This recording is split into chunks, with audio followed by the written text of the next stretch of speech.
1월 셋째 주일 주일 예배 하나님 앞에 올려드리겠습니다. 다 같이 자리에서 일어나서 찬양드립니다. 욥의 고백입니다. 우리 함께 찬양드린 후에 사도신경으로 신앙 고백하겠습니다.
오늘 우리에게 주시는 하나님의 말씀은 다니엘 6장 10절로 15절까지 말씀입니다.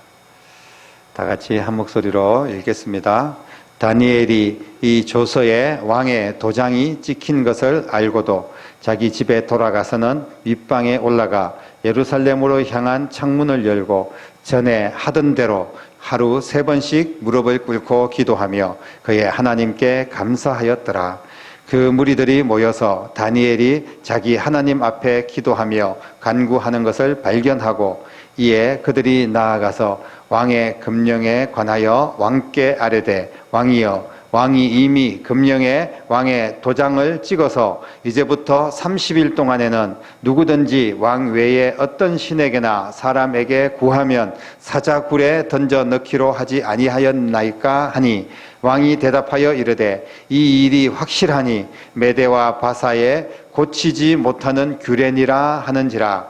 그들이 왕 앞에서 말하여 이르되 왕이여 사로잡혀 온 유다 자손 중에 다니엘이 왕과 왕의 도장이 찍힌 금령을 존중하지 아니하고 하루 3번씩 기도하나이다 하니 왕이 이 말을 듣고 그로 말미암아 심히 근심하여 다니엘을 구원하려고 마음을 쓰며 그를 건져내려고 힘을 다하다가 해가 질 때에 이르렀더라.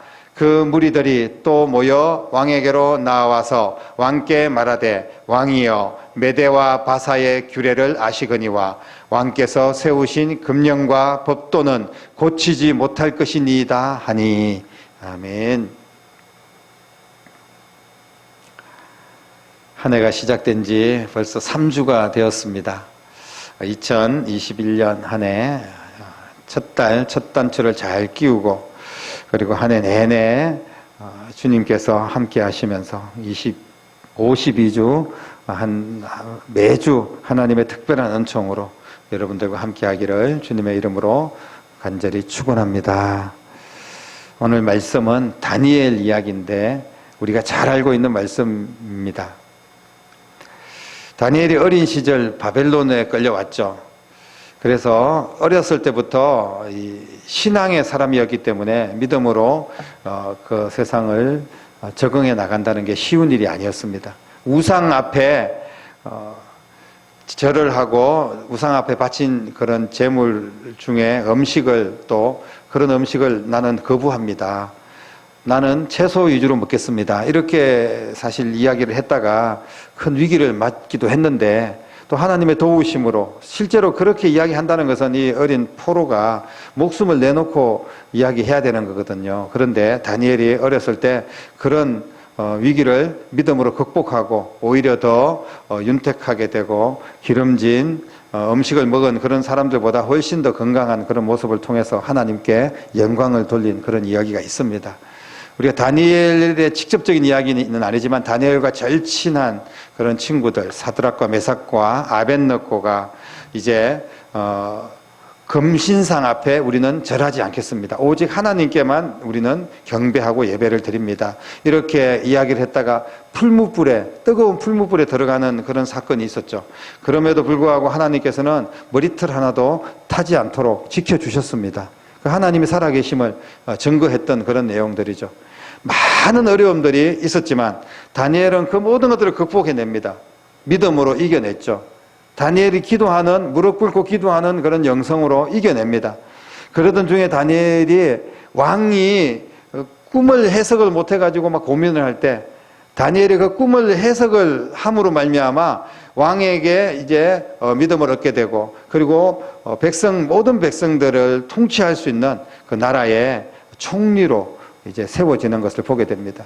이 다니엘은 정말 어려운 타향살이에서 그리고 믿음을 지키면서 여기까지 오게 된 겁니다. 그런데 그런 모습을 보면서 질투하고 미워하는 그런 사람들이 분명히 있겠죠. 특별히 그 나라의 높은 고관들 그리고 자기가 총리가 되고 싶었던 사람들 이런 사람들은 다니엘이 못마땅하고 다니엘을 어떻게 하면 끌어내릴까 다니엘을 어떻게 하면 죽일까 이런 방도를 계속 찾고 있는 겁니다. 용납을 할 수가 없습니다. 이방 나라에서 끌려온 그런 사람이 나라를 다스리는 총리가 된다는 것을 그들은 도저히 이해도 할 수 없었고 용납을 할 수가 없었던 겁니다. 반드시 다니엘을 죽여야 되겠다 이런 생각을 하고 있으면서 그들이 아주 나쁜 의논을 합니다. 그래서 악법을 만들죠. 이 법을 만들어서 법으로 다니엘을 어떻게 처리를 해보겠다는 거예요. 그래서 어떤 법을 만들었냐 하면 7절 말씀에 보니까 우리가 읽지 않았지만 30일 동안 누구든지 왕외에 어떤 사람에게라도 절을 하거나 그리고 기도를 하거나 이러면 사자굴에 쳐넣는 그런 법을 만듭니다. 그래가지고 이걸 갖다가 왕에게 이제 제가를 받죠. 왕이 그 말씀을 들어보니까 좋은 법이거든요. 자기를 높이는 법이고 또 자기가 신격화되는 그런 훌륭한 법이라고 생각을 해서 도장을 찍습니다. 그런데 오늘 10절 말씀에 보니까 왕이 도장을 찍은 그 법이 있었음에도 불구하고 다니엘은 왕의 명령을 어기고 기도를 합니다. 하루에 3번씩 예루살렘을 향하여서 창문을 열고 무릎을 꿇고 이스라엘의 하나님 여호와께 기도를 하였다고 기록을 하고 있습니다. 어쩌려고 다니엘은 이렇게 무모한 그런 행동을 했을까요?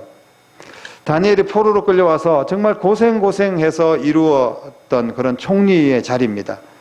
어렸을 때는 내가 우상 앞에 바친 그런 고기 같은 거, 음식 같은 거 내가 먹지 않겠다. 어차피 뭐 노예로 사나 그냥 하나님 앞에 영광 돌리고 죽거나 이런 어떤 젊은 패기가 있었을지 모르겠습니다. 그러나 이제는 총리가 되고 그동안 엄청나게 시련을 겪고 어려움을 다 이겨내면서 쌓아온 그런 권력과 명성을 자기가 다 가지고 있습니다. 그런데 지금 이런 것들을 하루아침에 그냥 없애버릴 수 있는 위기라는 거예요. 기도만 하지 않으면 다 해결되는 거 아니겠습니까? 다니엘이 또 특별히 총리이기 때문에 본을 보여야 되는 사람입니다. 법을 잘 지켜야 되는 사람입니다. 그런데 이거를 어기고 계속 기도를 했다는 것은 왕을 능멸하는 그런 행동이기 때문에 용서받을 수가 없는 거예요. 목숨을 유지하기 힘듭니다. 법대로 다니엘은 사자굴에 들어갈 수밖에 없습니다. 오늘 다니엘은 이걸 몰랐을까요? 다니엘은 이 사실을 정확하게 알고 있었습니다. 일부러 자기를 죽이기 위해서 꾸민 함정이라는 것을 알고 있었어요. 그럼에도 불구하고 다니엘은 스스로 함정에 빠진 그런 결과를 만듭니다. 다니엘이 왜 이렇게 합니까? 정말 어리석고 미련한 행동 아닙니까? 지금 이 법에 보면 30일이라고 날짜를 못 받고 있습니다. 우리가 요즘 법을 계속해서 이렇게 그때마다 막 혼란스럽기까지 하는데 법을 계속 어쨌든 2주마다 한 번씩 막 바꾸지 않습니까? 그런데 30일 지나면 이제 기도할 수 있다는 거예요. 30일만 참으면 됩니다. 그런데 이 30일을 참지 못하고 스스로 무덤을 파는 그런 결과를 만들었습니다. 정말 이해를 할 수 없습니다. 왜 이런 일을 벌이는 걸까요? 뻔히 사자굴에 들어가서 죽을 거 아는데 왜 이렇게 할까요? 사랑하는 성도 여러분, 다니엘을 죽이기 위해서 만든 이 악한 무리들의 법은 갑자기 만들어진 악법이죠. 지금까지 다니엘이 해온 행동들을 보면 반드시 이 법에 다니엘은 걸려들 수밖에 없습니다.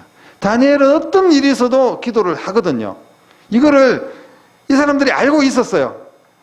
그런데 다니엘도 알고 있었습니다. 하나님을 향한 무릎을 꿇고 기도하는 것이 왜 중요한가? 다니엘은 바로 자신이 하나님의 사람이고 영적인 사람이라는 것을 자기 자신 스스로 또 하나님 앞에 세상 사람들 앞에 내 목숨이 위험할지라도 나는 이 정체성을 지킨다. 이거를 보여주고 있는 겁니다. 오직 사람이 아닌 하나님께만 나는 무릎 꿇는 사람이다 하는 것을 분명하게 보여주고 있습니다. 다니엘은 모든 위기를 해결하는 열쇠는 하나님이 가지고 계신다는 것을 분명하게 알고 있었습니다. 만약에 다니엘이 30일 동안 참고 기도를 하지 않았다면 이 악한 무리들이 이제부터 기도하도록 그냥 내버려 뒀을까요? 절대로 그렇지 않습니다. 계속해서 공격하고 계속해서 모함하고 아니면 암살을 하려고 하고 어떻게든지 다니엘을 끌어내리려고 애를 썼을 겁니다. 그래서 다니엘은 세상의 소리에 또 세상의 권력에 무릎을 꿇지 않고 오직 하나님 앞에 무릎을 꿇음으로 말미암아 모든 위기를 해결한 줄로 믿으시기를 바랍니다. 2021년 우리의 삶에 엄청난 위기가 찾아올 수도 있습니다. 하지만 우리에게도 이런 다니엘과 같은 영성이 있다면 우리는 승리하는 삶을 살게 될 것입니다. 기도하는 영성, 무릎 꿇고 기도하는 영성이 필요합니다. 반드시 이 영성이 있어야만이 나를 살릴 수가 있고 그리고 특별히 우리의 자녀들을 살릴 수가 있습니다. 다니엘의 영성은 오직 하나님께 무릎을 꿇는 영성이었다는 겁니다. 하나님께 무릎을 꿇는 영성은 위기 앞에서 흔들리지 않습니다. 조서의 왕의 도장이 찍힌 것을 알면서도 다니엘은 예루살렘을 향하여서 창문을 열고 전에 하던 대로 하루 3번씩 무릎 꿇고 기도했다고 기록을 하고 있습니다. 여기서 중요한 것은 전에 하던 대로 전혀 망설이지 않습니다. 환경에 따라서 변화되는 그런 신앙이 아닙니다.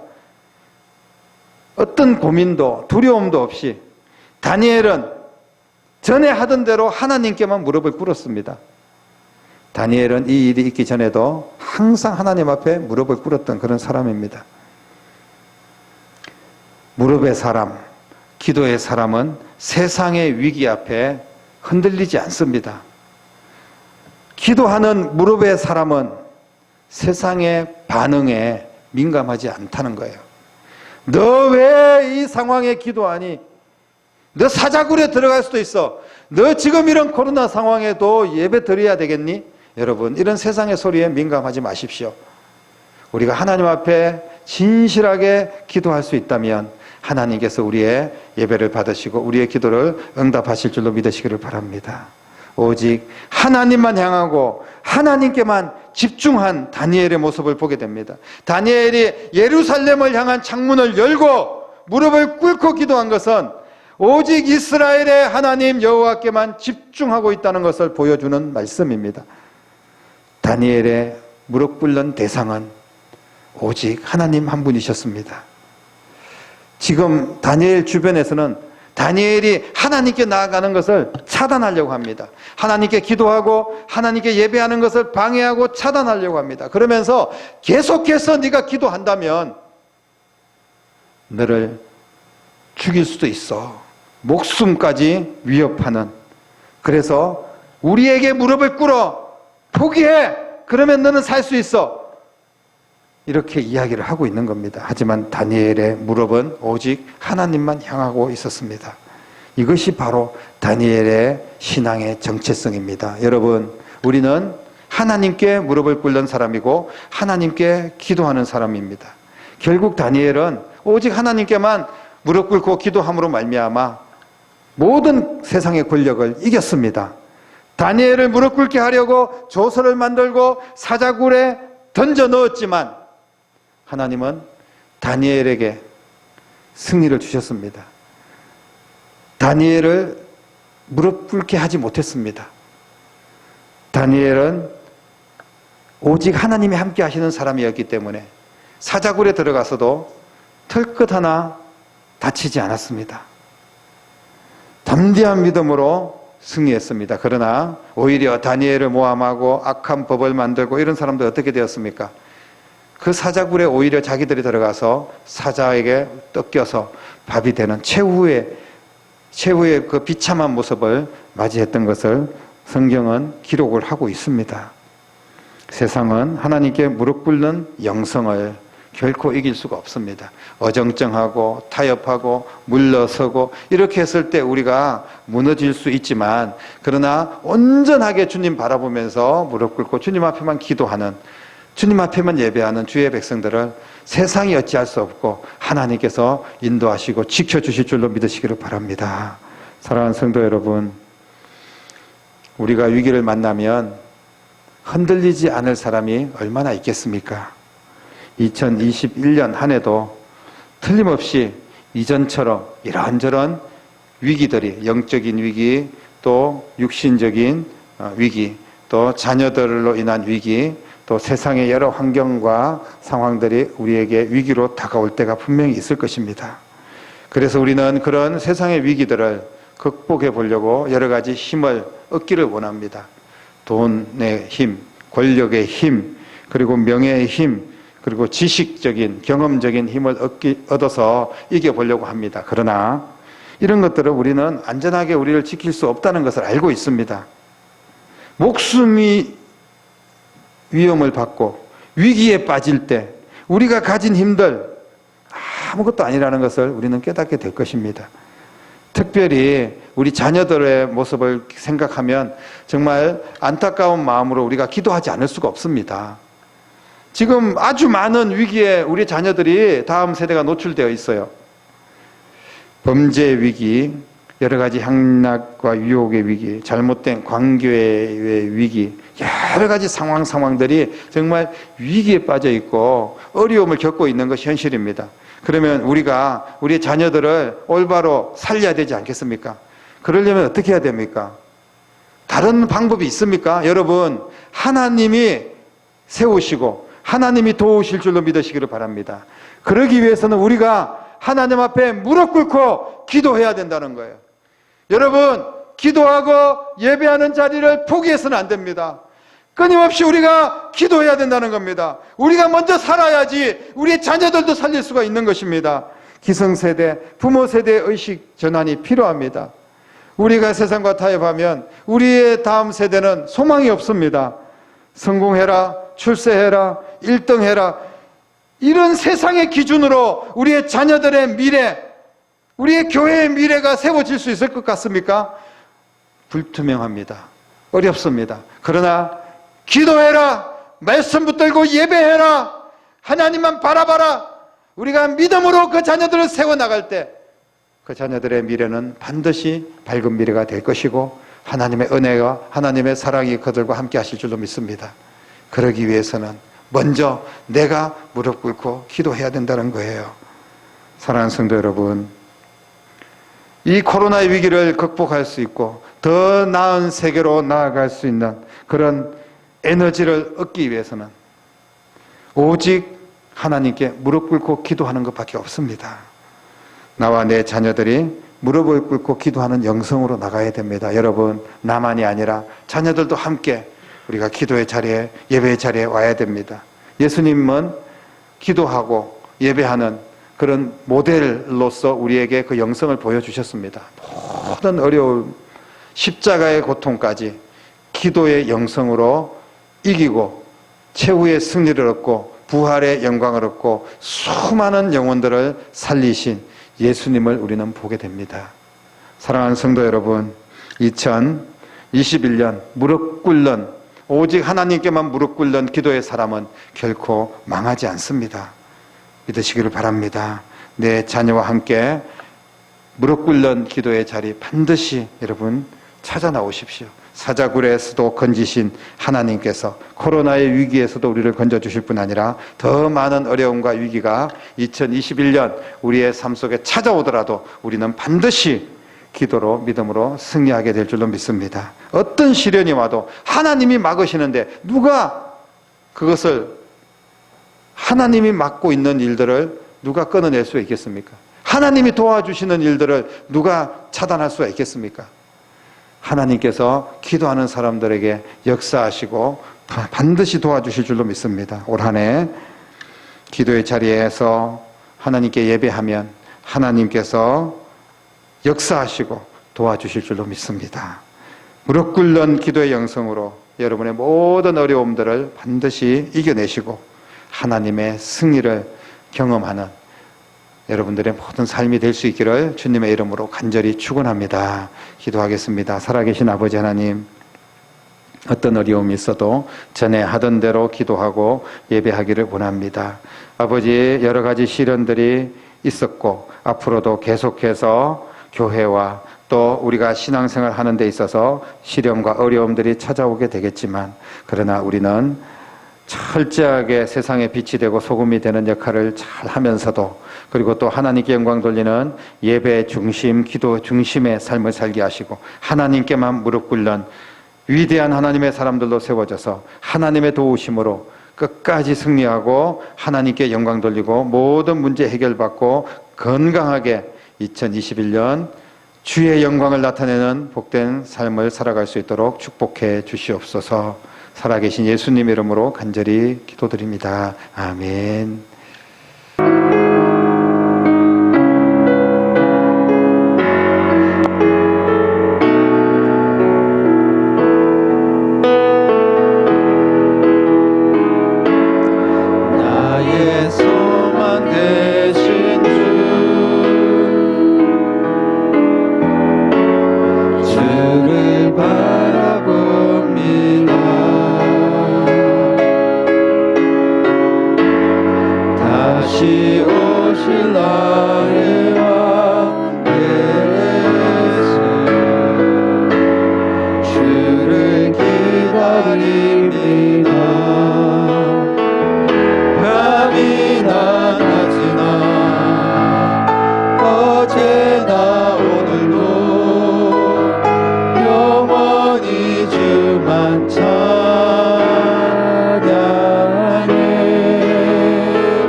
기도하겠습니다. 이제는 이 낮은 자리에 찾아오셔서 모든 문제와 어려움과 십자가의 역사까지 기도로 이겨내시고 기도의 본을 보여주시고 기도로 승리하여 부활하시고 우리 모두를 하나님의 나라로 인도하시고 구원하여 주신 우리 주님 예수 그리스도의 은혜와 하나님 아버지의 극진하신 사랑하심과 우리도 주님 앞에 무릎 꿇는 기도의 영성으로 모든 시련을 이겨내고 끝까지 승리할 수 있도록 우리를 도와주시는 성령님의 역사, 인도, 교통하심이 우리 수교 예배드리는 사랑하는 모든 성도들과 우리의 가정과 자녀들과 일터와 교회와 이 나라와 민족 위에 이제부터 영원토록 함께 계시기를 간절히 축원하옵나이다. 아멘.